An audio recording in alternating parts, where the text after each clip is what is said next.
Rainy season start అయింది. ఇప్పుడు dengue, malaria ఇవన్నీ చాలా కామన్ గా వస్తాయి. సో మనం ఇది ప్రివెంట్ చేయడానికి కొన్ని టిప్స్ చెప్తాను. నేను doctor Anitha from Arvika kids care emergency children's hospital, Khaleelwadi, Nizamabad.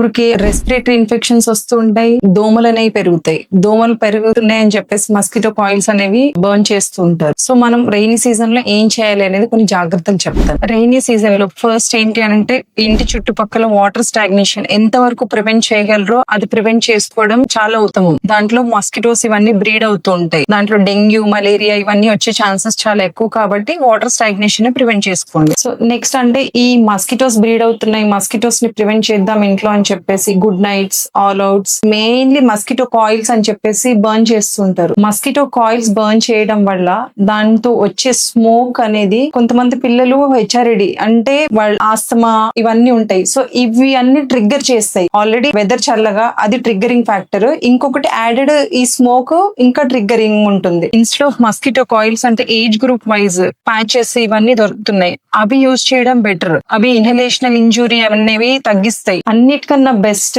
Mosquito nets are the best to avoid mosquitoes. కానీ అన్ని ప్లేసెస్ లో మస్కిటో నెట్స్ అనేవి అవైలబుల్ ఉండవు కాబట్టి సో ఈ మధ్య అంటే మస్కిటో ప్యాచెస్ అని దొరుకుతున్నాయి. Age group wise mosquito patches ఉంటాయి, అవి యూజ్ చేయడం మంచిది.